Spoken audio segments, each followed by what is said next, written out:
Hello दोस्तों, welcome to my channel शबे service mania. मैं स्निग्धा। आज हम पढ़ेंगे इंडियन आर्ट एंड कल्चर के पार्ट 3 वीडियो नंबर ये 3 है और ये है हमारा पार्ट 3 एंशिएंट इंडियन लिटरेचर की, जिसमें हम आप डिस्कशन करेंगे क्लासिकल संस्कृत लिटरेचर के बारे में। ठीक है, बहुत ही डिटेल्स में पढ़ेंगे, तो अपने कुर्सी के पेटी बांध लीजिए। एंड जिनको इसका पीडीएफ चाहिए तो kindly go to the description box, and in that description box I have mention my link to my Telegram channel. जो हो सके तो आप वहाँ पे जाकर सब्सक्राइब कर लीजिए चैनल को, और वहाँ पे जो भी मैं यहाँ पढ़ाती हूँ उसकी पीडीएफ वहाँ पे मैं दे देती हूँ, तो जाकर वहाँ पे आप डाउनलोड कर लीजिए और आपके एग्जाम के लिए आप प्रिपेयर कर लीजिए। ठीक है, तो चलिए शुरू करते हैं। तो दोस्तों, संस्कृत लैंग्वेज, हमारे जो क्लासिकल संस्कृत लैंग्वेज है उसके बारे में डिटेल्स में पढ़ने से पहले हम बस ये जानना हमारे लिए ज़रूरी है कि संस्कृत लैंग्वेज की डेवलपमेंट कहाँ से हुई थी और कहाँ से उसकी ओरिजिन है। ठीक है, बहुत सारे लोगों का यही मानना है, हिस्टोरियंस का यही मानना है, जो संस्कृत का लिंग्विस्टिक एंसेस्टर्स है, जो लिंग्विस्टिक मतलब जो बातें करते थे संस्कृत भाषा में, तो ये जो एंसेस्टर हैं ये प्रोटो इंडो इरानियन एंसेस्टर्स है। 1 मिनट। प्रोटो इंडो इरानियन मतलब, प्रोटो इंडो मतलब जो आर्यन, इंडो आर्यन, जो आप लोगों को पता होगा, जो एंशियंट हिस्ट्री पढ़े होंगे उनको ये शायद पता होगा। प्रोटो इंडियन मतलब जो आर्यन तभी थे हमारे इंडिया में, वो सबसे एंसेस्टर्स मतलब सबसे सबसे पुराना लोग थे हमारे कल्चर के, और उनका जो भाषा था, और ईरानियन जो लोग थे उनकी जो भाषा थी, उनकी भाषा को मिलाकर एक प्रोटो इंडो इरानियन होती थी। उनकी कंपोजिशन से एक मतलब मिलकर एक संस्कृत, एक जो भाषा वो बोलते थे, ये एक हाइपोथेटिकल चीज़ है। इसका कोई मतलब फुल प्रूफ चीज़ नहीं है कि वहाँ से आया है, लेकिन एज्यूम करते हैं हिस्टोरियंस की हो सकता है प्रोटो इंडो इरानियन उनके एंसेस्टर्स हैं। ठीक है, संस्कृत लैंग्वेज की।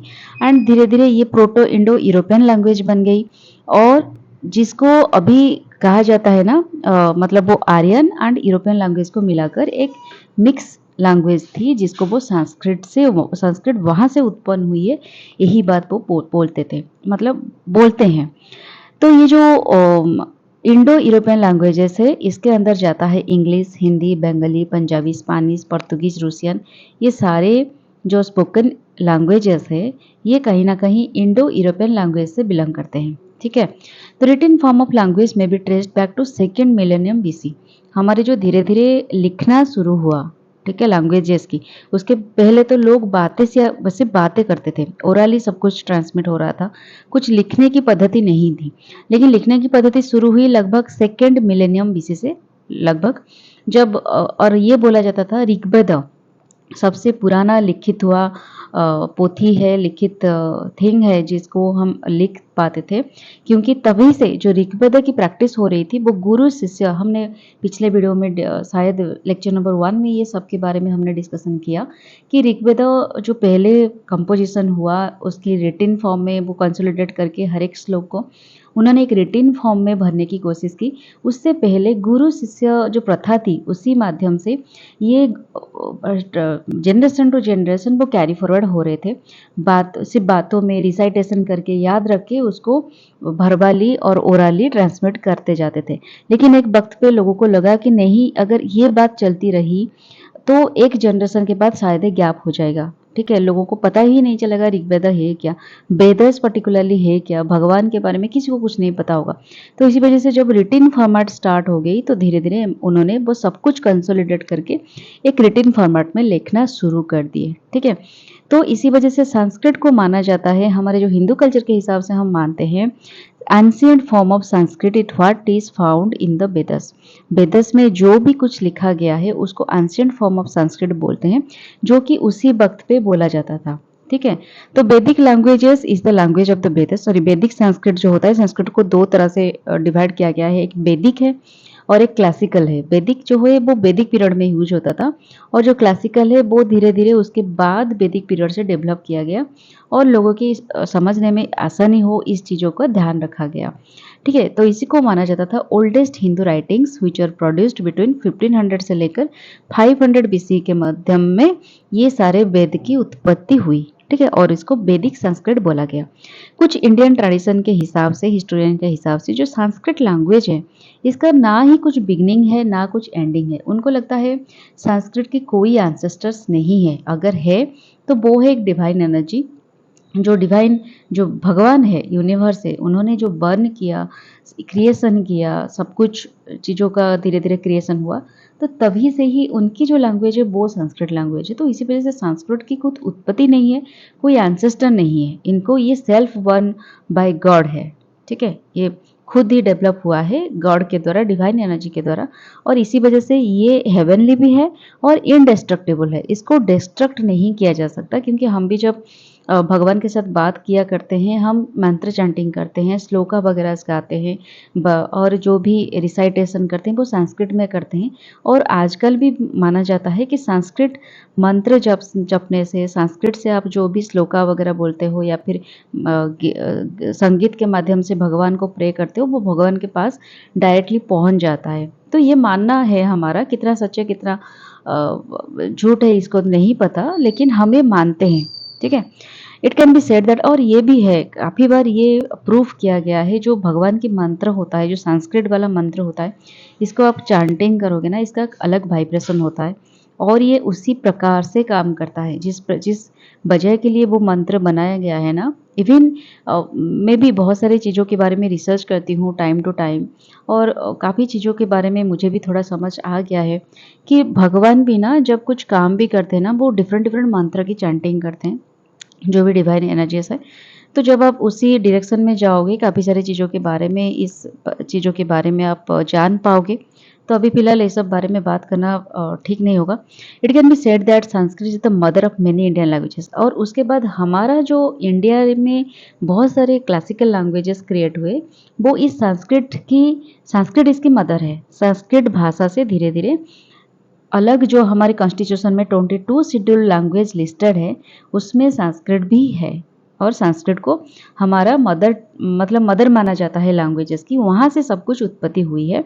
The understanding of the diversity and richness of our culture has been made possible due to the development of Sanskrit language during this times. ठीक है, उसके बाद क्या होता है, संस्कृत ग्रामर की उत्पत्ति होती है। हमने पढ़ा हुआ है पिछले वीडियो में, शायद आपने देखा होंगे, पढ़े होंगे, मैंने डिटेल्स में इसके बारे में डिस्कशन किया कि जो वेदा थी वो वैदिक संस्कृत थी, और इसको एक लेमैन समझना बहुत डिफिकल्ट है।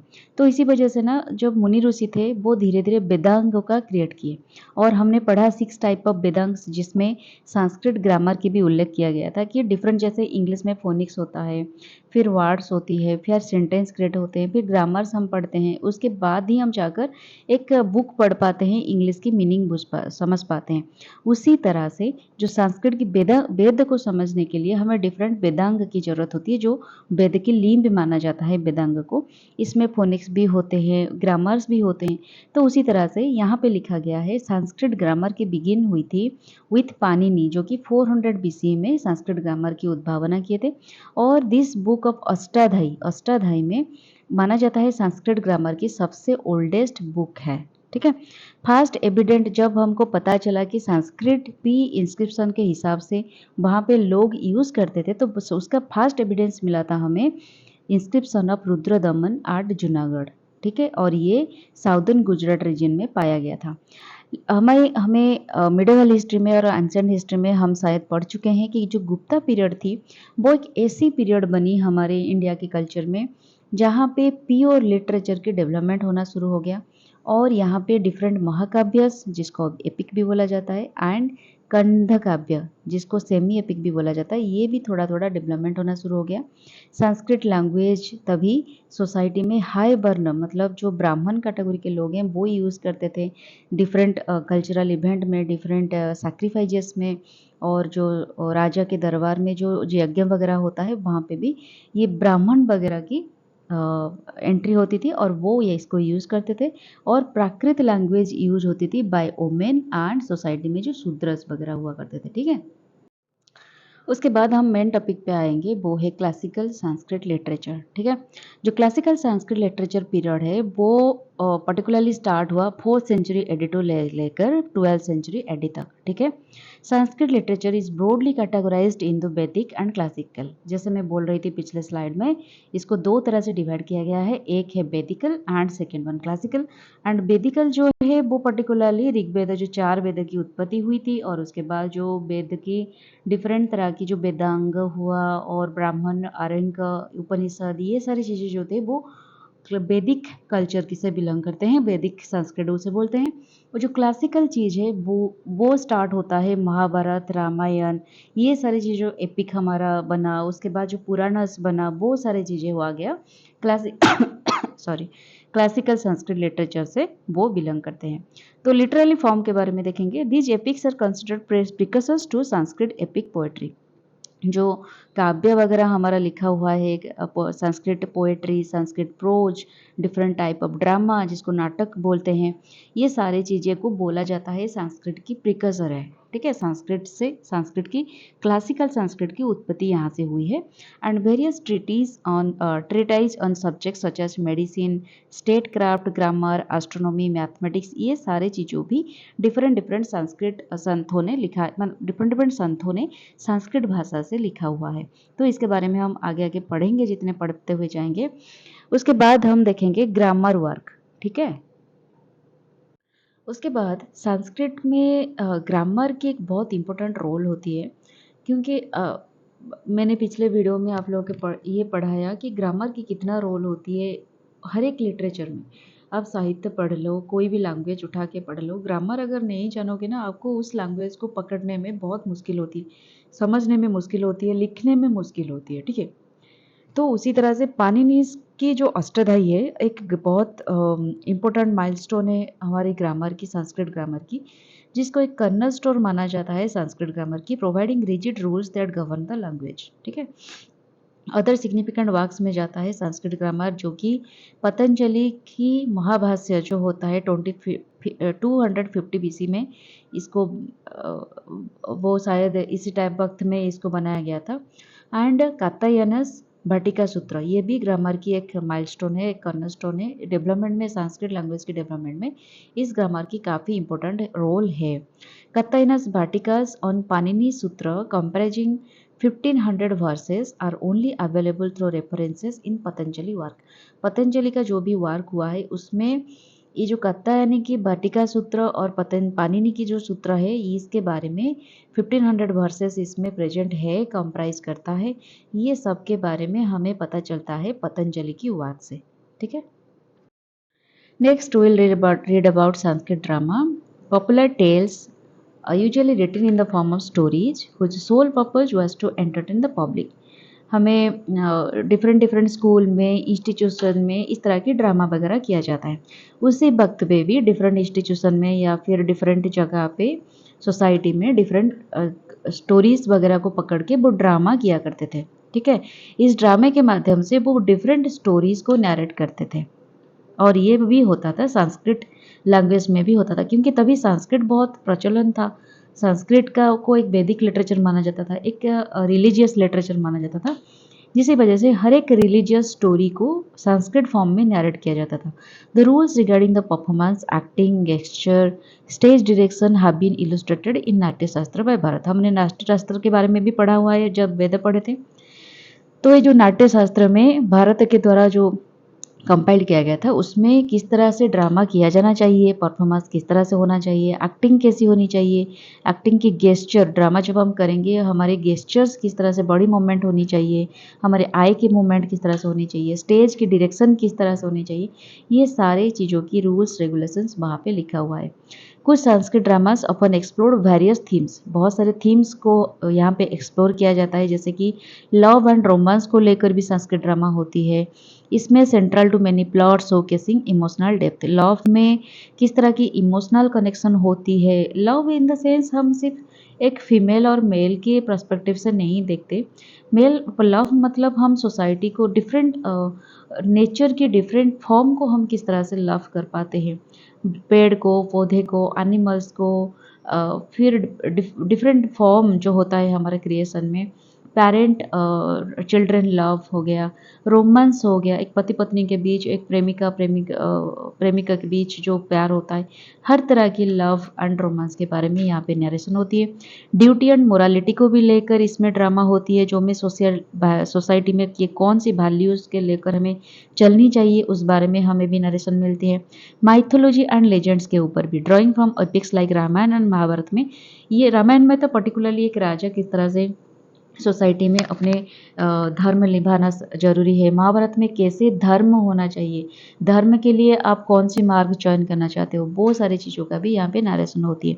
Hence it was blend of art, philosophy, entertainment, making them timeless pieces of literature that continues to inspire today. ठीक है, मेजर ड्रामास, बहुत सारे ड्रामास लिखा गया है जिसका टेबल फॉर्मेट में मैंने आपको यहाँ पे दिया हुआ है। देखिए, major Sanskrit dramas and their works, पहले तो कालिदास के बारे में तो हमने सब पढ़े हुए हैं। उनके द्वारा लिखा गया था मालविकाग्निमित्र, जो कि एक लव स्टोरी है। मालविका जो कि एक क्वीन थी, एंड अग्निमित्र जो एक सॉन मतलब पुष्यमित्र सिंह के सॉन थे। इन दोनों के बीच जो भी लव एंड रोमांस हुआ था उनके बारे में इस मालविकाग्निमित्र में लिखा हुआ है बाय कालिदास। अभिज्ञान शकुंतला, इसमें भी शकुंतला के बारे में कुछ लिखा गया है, उनकी लव स्टोरी किस तरह से चली। उसके बाद विक्रम और वैश्य, जो कि एक विक्रम और उर्वशी के मध्य में जो लव स्टोरी थी उसके बारे में यहाँ पे नरेशन हुआ है। ठीक है, बाय शूद्र को उन्होंने लिखा था मृच्छक टीका, जो एक लिटिल क्ले कार्ट है। Love affair of young Brahmin Charudatta with a healthy courtesan. ठीक है, फिर उसके बाद कुछ ड्रामा है, नोटेबल ड्रामा जो है विशाखा दत्त, उसको उन्होंने लिखा था मुद्रा राक्षस। पॉलिटिकल ड्रामा ये है जिसमें नैरेट किया जाता है अनसेट of kings Chandragupta Maurya to power in India. Chandragupta Maurya India में किस तरह से पावर मतलब साम्राज्य विस्तार करने के लिए किस तरह से क्या क्या करते हैं उनके बारे में नरेशन हुए। उसके बाद देवी चंद्रगुप्तम, ये भी उनका लिखा हुआ है, ये थोड़ा आप याद रख लेना क्योंकि कभी कभी आ जाता है मैच फिक्सिंग में। फिर भाभाभूति, उन्होंने लिखा है उत्तर रामचरितम, जो कि राम की लेटर लाइफ, राम की किस तरह की लाइफ है डेथ के बाद या फिर लेटर लाइफ किस तरह से है, ये 700 AD में लिखा हुआ था। उसके बाद भाषा की तरह लिखा हुआ है स्वप्न वासवदत्त, जो कि ड्रीम में वासवदत्त क्या दिखते हैं क्या है वो सारी चीज़ें की डिस्क्रिप्शन हुआ है। पंचतंत्र उनके द्वारा लिखा गया था। उरुभांग जो कि एक स्टोरी है। Duryodhana during and after his fight with Bhima, Bhima के साथ दुर्योधन जब फाइट करते हैं, during the fight and after the fight क्या क्या होता है उसके बारे में यहाँ पे नरेशन है। हर्षवर्धन, वो भी एक गुप्ता पीरियड के सबसे इम्पोर्टेंट एक मतलब संस्कृत है लिटरेचर में बहुत सारे कुछ उन्होंने लिखा हुआ था। रत्नावली उन्होंने लिखा था love story of princess Ratnavali, daughter of king Ceylon and king Udayana. Nagananda, जो कि एक story of how princess Jimuta Bahana gives up his own body to stop a sacrifice of serpents to the divine Garuda, जो सांप वगैरह होते थे वो गरुड़ को सैक्रिफाइस देने से उन्होंने रोकने के लिए खुद अपने लाइफ को किस तरह से सैक्रिफाइस करते हैं उनके बारे में लिखा है। फिर प्रियदर्शिका, जो ने यूनियन ऑफ उदयना एंड प्रियदर्शिका, जो कि डॉटर थे किंग धृतवर्मन, ठीक है, उनके बारे में भी यहाँ पे लिखा हुआ है। उसके बाद ड्रामा के बाद हम देखेंगे संस्कृत पोएट्री, जिसको काव्य भी बोला जाता है। It concentrates more on the form, style, figure and speech. काव्य में हम क्या करते हैं, जैसे महाभारत, रामायण, वो भी एक टाइप ऑफ काव्य ही है। तो मेजर पोएट्री जो लिखा गया था एंशिएंट टाइम में वो है कालिदास की कुमार संभवम, जिसमें लिखा है बार्थ ऑफ कुमार और कार्तिकेय की बार्थ किस तरह से हुआ, जो कि शिव और पार्वती के बेटे थे। उसके बाद रघुवंश, उनका एक पोएट्री है, वो डिनास्टी ऑफ रघुस, रघु के बारे में, रघु डिनास्टी के बारे में यहाँ पे मेंशन किया गया है। मेघदूत, क्लाउड मैसेंजर, इसके बारे में भी यहाँ पे बहुत अच्छी खासी डिस्क्रिप्शन दिया हुआ है। ऋतु संहार मतलब मेडली ऑफ सीजन्स, ठीक है, कालिदास की ये सारे बहुत इंपॉर्टेंट है और बहुत फेमस है। हरिसेना, जो कि गुप्ता पीरियड में लिखा हुए थे, wrote many poems in the praise of Samudragupta के बारे में उन्होंने बहुत सारे पोएम्स लिखे हुए थे, जिसका प्रेज उस टाइम पे उनको हर वक्त मिलता था, which was inscribed in the Allahabad pillar, ठीक है। जयदेव, इनके बारे में भी सबको पता है, ये गीतो गोविंद लिखे हुए थे 12th सेंचुरी में। और गीतो गोविंद क्यों फेमस है, क्योंकि इसमें राधा और कृष्णा की लव स्टोरी के बारे में, डिवोशन के बारे में बहुत सारे कुछ लिखा हुआ है और ब्यूटी ऑफ नेचर, नेचर को लेकर भी यहाँ पे बहुत कुछ चीज़ें लिखा हुआ है। भैरवी ने लिखा है 550 एडी में किरट अर्जुन या किरट और अर्जुन के जो भी स्टोरी है, मतलब किरट शिव जब अर्जुन सीख रहे थे अपनी धनुर्विद्या, तब भगवान शिव किरट के रूप लेकर उनको परीक्षा करते हैं और परीक्षा में जब अर्जुन फेल हो जाते हैं तो उनको अर्जुन के मन में एक अहंकार होता है कि वो सबसे बड़ा धनुर्धारी है, लेकिन भगवान शिव किरट के रूप में उनके जो अहंकार है उसको तोड़ देते हैं। और ये सब स्टोरी ना किरट अर्जुन में लिखा हुआ है। माघ 65 से लेकर 700 एडी में उन्होंने ये पोएट्री लिखा था शिशुपाल बद्ध, जिसमें शिशुपाल किस तरह से बद्ध हुए थे बाय लॉर्ड कृष्णा। ठीक है, ये सब फेमस स्टोरी है एंशियंट संस्कृत लिटरेचर में, मतलब एंशियंट टाइम में संस्कृत लिटरेचर में। ठीक है, अदर मेजर संस्कृत टेक्स्ट जिसमें संस्कृत को आप लोगों को पता होगा, जो गुप्ता पीरियड की हम बात करते हैं वो भी एक एंशियंट इंडियन हिस्ट्री है। और उस टाइम पे क्या होता था, मेजर जो संस्कृत, उनके कोर्ट में भी संस्कृत भाषा की काफ़ी प्रचलन हुआ करता था। जो भी पंडित आते थे वो संस्कृत में बातें करते थे, काफ़ी सारे लिटरेचर, काफ़ी सारी डिस्कशन भी होती थी संस्कृत भाषा में। ठीक है, और संस्कृत भाषा को काफ़ी इम्पेटस मिला गुप्ता पीरियड में। डिफरेंट लैंग्वेजेस में कम्युनिकेशन वो करते थे और कल्चर, जो एजुकेटेड पीपल थे, एजुकेटेड मास थे, पर्टिकुलरली ब्राह्मण कैटेगरी के, वो भी संस्कृत भाषा में वहाँ पे सब कुछ डिस्कशन करते। उसके बाद गुप्ता पीरियड के बाद कुशन पीरियड में भी सेवरल मेजर संस्कृत स्कॉलर्स थे जो कि पैट्रोनाइज किया गया था कुशन कोर्ट में। जैसे कि एग्जाम्पल अश्वघोषो, वो एक बुद्ध चरित, बुद्ध के बायोग्राफी के बारे में वहाँ पे वो लिखे थे, वो संस्कृत भाषा में ही था। एंड सुंदरकांड, ये भी सुंदरानंद, सॉरी, ये सारी चीज़ें भी संस्कृत में लिखा हुआ था तभी कुशन पीरियड में। ठीक, major Sanskrit text and their features, different different Sanskrit text हुआ था। जैसे कि धर्मसूत्र, धर्मसूत्र में क्या हुआ है, इसको बुक ऑफ लॉ बोला जाता है। Basis of laws governing the subject of most Hindu kingdoms, Hindu kingdom में जितने धर्म रिलेटेड लॉज वगैरह होते हैं वो इस धर्मसूत्र से लिया गया है। हमारे पर्टिकुलरली जो कॉन्स्टिट्यूशन में काफ़ी सारी चीज़ें भी धर्मशास्त्र से लिया गया है।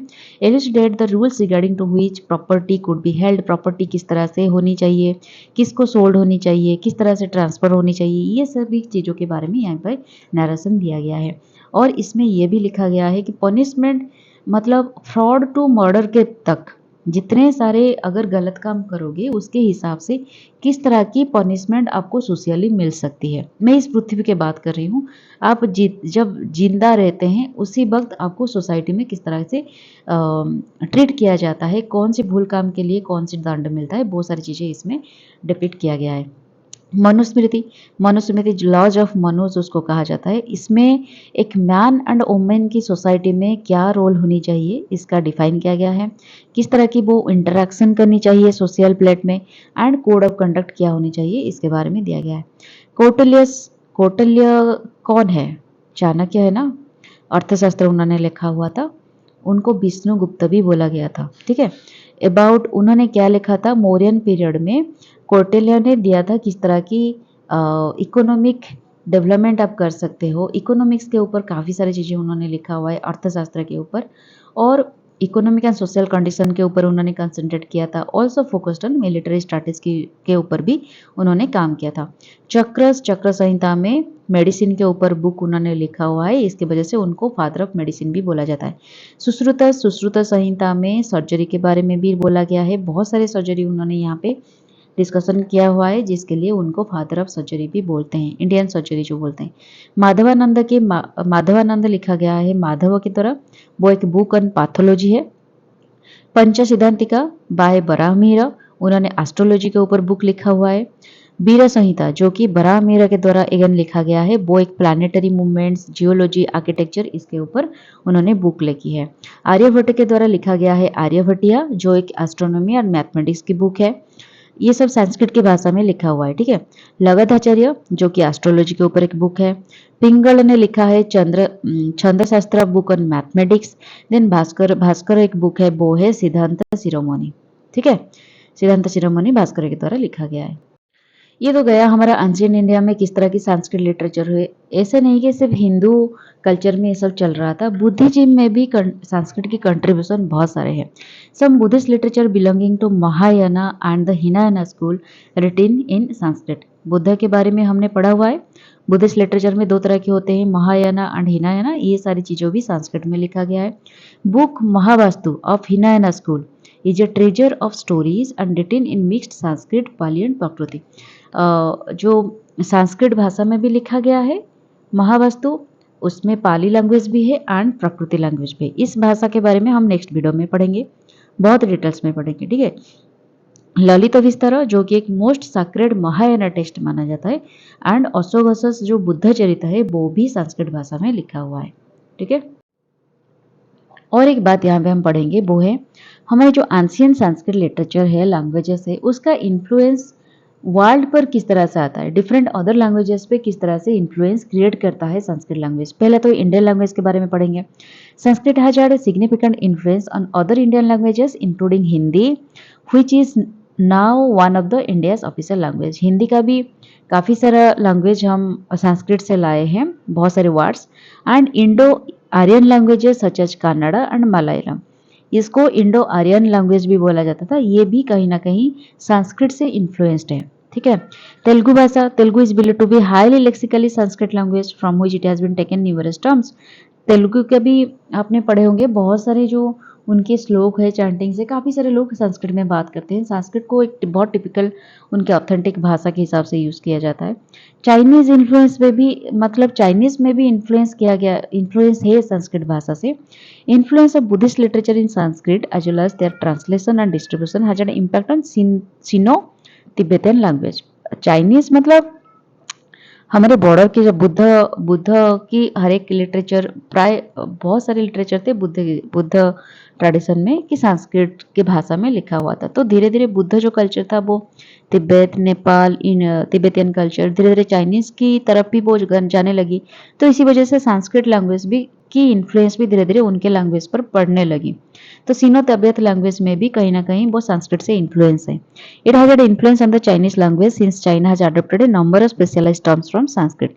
बहुत सारे उनका टर्म है वो संस्कृत से लिया गया है, ठीक है। साउथ ईस्ट एशियन लैंग्वेजेस जैसे कि थाईलैंड, श्रीलंका, ये सारे में भी संस्कृत लिटरेचर की डेवलपमेंट इसी वजह से हुई, क्योंकि एक तो रामायण, महाभारत, रामायण को वो बहुत मानते हैं, पर्टिकुलरली रामायण, क्योंकि श्रीलंका में और वो साउथ ईस्टर्न एशिया में राम जी का वहाँ पे जो हुआ था, युद्ध हुआ था, तो इसी वजह से वो भी मानते हैं। और बहुत सारे एपिक स्टोरी है जो कि संस्कृत भाषा में लिखा हुआ है। इसी वजह से थाईलैंड, श्रीलंका में भी संस्कृत की थोड़ी धीरे धीरे प्रचलन थी। एंड जापानीज लैंग्वेज में भी like the current Indonesian language and the old Malayalam language used in Malaysia has been influenced by Sanskrit, ठीक है। इंग्लिश कनेक्शन क्या है? ये ब्रिटिशर हमने हमारे इंडिया में बहुत सालों तक राज किए, लगभग 200 साल तक, और धीरे धीरे उनके टाइम पे भी काफ़ी सारे हमारे संस्कृत लैंग्वेज की इंस्क्रिप्शंस एंड बहुत सारे मैन्युस्क्रिप्ट बहुत सारे डेवलप किया गया, मतलब मिली तब जो वो खुदाई कर रहे थे डिफरेंट प्लेसेस को डेवलपमेंट के लिए, धीरे धीरे वहाँ से मिल रही थी। तो इसी वजह से वो भी काफ़ी सारी चीज़ें रिसर्च कर रहे थे संस्कृत लैंग्वेज के ऊपर। तो जिस वजह से धीरे धीरे क्या हो रहा था, बहुत सारे ऐसे टर्म है जो कि वो संस्कृत भाषा से लिए हुए थे, ठीक है। वो एक current modern language, international language है इंग्लिश, लेकिन इंग्लिश में भी काफ़ी सारे ऐसे वर्ड्स है जो भी संस्कृत टर्म से लिया गया है। जैसे कि देखिए, अम्ब्रोसिया आया है अमृता से, जिसका मीनिंग है फूड ऑफ द गॉड्स, ठीक है। अटक जो टर्म है वो आया है आक्रमण से, मीनिंग टेकिंग अग्रेसिव एक्शन, ठीक है। ये माना जाता है, एक्चुअली क्या है क्या नहीं है ये थोड़ा आपको रिसर्च करना पड़ेगा। लास्ट है significance of Sanskrit literature. Sanskrit literature की सिग्निफिकेंस क्या है? पहले तो कल्चरल हेरिटेज है, विंडो ऑफ द पास्ट, हमारे पास्ट को ये दर्शाता है, पास्ट में क्या क्या चीज़ें हुआ है नहीं हुआ है इसके बारे में ये दर्शाता है। ऑफ कीपिंग द ट्रेडिशंस, हमारे ट्रेडिशन को मेंटेन करता है। लिटरेरी इन्फ्लुएंस, क्योंकि हमारे इंडियन लिटरेचर का काफ़ी सारा ये फाउंडेशन क्रिएट करता है। हमारे जितने बहुत सारे जो 22 क्लासिकल लैंग्वेजेस है, लिस्ट है, वो कहीं ना कहीं संस्कृत से, संस्कृत उसकी मदर टंग है, मतलब मदर्स लैंग्वेज है वहाँ से लिया गया है। इसी वजह से ये ग्लोबल इंस्पिरेशन भी क्रिएट करती है, क्योंकि हमारे हिंदू कल्चर, हिंदू की जो भागवत गीता हो गया, महाभारत हो गया, रामायण हो गया, ये वर्ल्ड में भी काफ़ी फेमस है। लोग इसको एक्सेप्ट कर रहे हैं, अडॉप्ट कर रहे हैं धीरे धीरे, तो इसी वजह से ग्लोबली एक इंस्पिरेशन क्रिएट कर रही है संस्कृत लैंग्वेज। फिर philosophical insight, it is a treasure trove of philosophical ideas, exploring themes like metaphysics के बारे में एक्सप्लोर करता है, ethics, epistemology, nature of reality, universe के बारे में। धीरे धीरे हमारे जो हिंदू सनातन कल्चर है वो ग्लोबली चारों तरफ एक्सेप्टेड हो रहे हैं, लोग इसको धीरे धीरे मतलब एक्सेप्ट कर रहे हैं चीज़ों, क्योंकि इसमें रियलिटी है, इसमें यूनिवर्स के बारे में हमारे डिफरेंट जो कहते हैं ना, जो मैथमेटिक्स का आविर्भाव हुआ था वो इंडिया में ही हुआ था। इंडिया की जो लिटरेचर है, इंडिया की जो संस्कृति है, जो यहाँ पे इंस्क्रिप्शन है, वहाँ से हुआ था। लेकिन अलग बात है, रिसर्च अलग तरह की हुई, लेकिन पहले सब कुछ हमारे इंडिया के अंदर था। इसी वजह से ये एक डीप फिलोसॉफिकल इंसाइट क्रिएट करती है। ठीक है, कर्म, रीइनकार्नेशन, धर्म, परस्यूट ऑफ लिबरेशन, ये सारी चीज़ों का भी ये बहुत अच्छी तरीके से डायरेक्ट करती है। फिर लिंग्विस्टिक सिग्निफिकेंस भी रहती है, प्रेसिशन एंड स्ट्रक्चर, ये बहुत ही हाईली स्ट्रक्चर्ड है संस्कृत लैंग्वेज, एंड प्रेसाइज भी है, लिंग्विस्टिकली भी ये काफ़ी डेवलप्ड है। आर्टिस्टिक इंस्पिरेशन क्या है, बहुत सारे हमारे जो music, dance, theatre, sculptures, paintings, ये सारे चीज़ें कहीं ना कहीं संस्कृत से ही, मतलब हमारे जो वेद है, जो कि संस्कृत लिटरेचर की बहुत ही मेन बेसिक फाउंडेशन है, वहाँ से सब लिया गया है। ठीक है, सामवेद, यजुर्वेद, अथर्ववेद, जहाँ से ये सारी चीज़ों की उत्पत्ति हुआ है। तो कहाँ से उत्पत्ति हुआ है? संस्कृत लिटरेचर से। तो आर्टिस्टिक इंस्पिरेशन भी ये क्रिएट करती है। And adoption to the modern items, आजकल के ज़माने में हम जो भी मॉडर्न आइटम्स क्रिएट कर रहे हैं, अडॉप्ट कर रहे हैं, उसकी जड़ कहीं ना कहीं हमारे पुराने संस्कृति से है, संस्कृत लिटरेचर से है। ठीक है, तो इसके साथ हमारा क्लासिकल संस्कृत लिटरेचर खत्म होता है। नेक्स्ट हम Pali language, Buddha literature, Jain literature के बारे में पढ़ेंगे। तब तक के लिए stay tune with my channel. मुझे थोड़ा ठंड हो गई है, इसलिए मेरी गले में थोड़ा खिचखिच है और मैं ठीक से कह भी नहीं पा रही हूँ, तो थोड़ा माफ़ कर लेना। नेक्स्ट टाइम के लिए मुझे लगता है सब कुछ ठीक हो जाएगा। तब तक stay tune with my channel and tata bye bye and take care.